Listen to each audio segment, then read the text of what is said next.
¿Qué es el Antiguo Testamento? Muchas veces en nuestras iglesias no leemos el Nuevo Testamento así, de la misma manera en la cual leemos el Nuevo Testamento. Y hay muchas razones por las cuales este es el caso. Número uno es porque el Nuevo Testamento es muchísimo más corto que el Antiguo Testamento. Eso quiere decir que a veces el Antiguo Testamento se puede sentir un poco aburrido y repetitivo. Y si este es tu caso, también es el mío. Pero otra de las razones por las cuales el Antiguo Testamento no es tan popular como el Nuevo es porque simplemente es más extenso, es 3/4 de la Biblia. Y la verdad es que hay muchos nombres que no conocemos, muchos lugares de los cuales habla que ni siquiera podemos imaginar cómo se ven o dónde son. Entonces, estas son las razones por las cuales muchas de nuestras iglesias no fomentan la lectura del Antiguo Testamento. Pero la verdad, hoy quiero compartir con ustedes por qué deberíamos estudiar el Antiguo Testamento, o por lo menos saber un poco de qué se trata. Así que, primero vamos a hablar sobre cuáles libros hay en el Antiguo Testamento.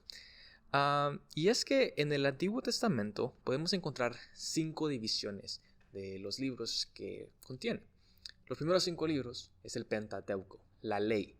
Los libros que escribió Moisés, y esos narran la historia de cómo Dios crea al mundo y el pecado invade la tierra, el pecado invade a los humanos. Y de esto se trata los primeros 5 libros de la ley. También narran cómo Dios promete traer redención al mundo mediante una familia, la familia de Abraham, de Isaac y de Jacob, que eventualmente se convierten en el pueblo de Israel, que son esclavizados en Egipto y son liberados, son llevados a la tierra prometida. Después están los libros de historia, como Josué, Jueces, Ruth, Primera, Segunda Samuel, y estos libros narran una historia más extensa. Así como su nombre lo dice, son una historia. Narran desde que el pueblo de Israel llega a la nueva tierra, a la tierra prometida, a la tierra que Dios les ha dicho que les va a dar, desde que llegan a esa tierra, hasta que se instala el reino de Israel y después los reyes fallan a hacer la voluntad de Dios, después son exiliados en Babilonia y después regresan. Todos estos libros narran un periodo de aproximadamente 900 años. Por eso es que es muy extenso, porque hay 900 años que cumplir, que estudiar. Pero tienen una narración, tienen una historia. Entonces no es tan complicado, no es que una idea no se conecta con la otra, sino que todo tiene su conexión. Después están los libros de poesía. Y estos libros no son profecías, no es historia, no es nada por el estilo, sino que son pensamientos, sentimientos e imaginaciones que el pueblo de Dios tiene acerca de cómo Dios se mueve en el mundo. Por ejemplo, en cualquiera de los salmos nos podemos identificar. Podemos ser cualquiera de los salmistas, porque la verdad es que David y Asaf y los otros escritores de los salmos están hablando de algo muchísimo más profundo que una canción, que un poema, sino que de la experiencia humana. Por eso es que hay salmos de gozo, hay salmos de tristeza, de agonía, de felicidad, porque de una u otra manera todos experimentamos esos sentimientos. Y es por eso que los salmos son muy importantes. Pero también están los proverbios, los dichos de Salomón, está Cantar de los Cantares, que es una canción de amor. Y está la historia de Job, que está contada como una historia. Pero la verdad es que es más que una historia cronológica de cómo suceden las cosas, sino que muchísimo más profundo que la historia de un solo hombre. Es la historia sobre toda la humanidad y qué debe hacer cada persona cuando se encuentren con las dificultades de la vida.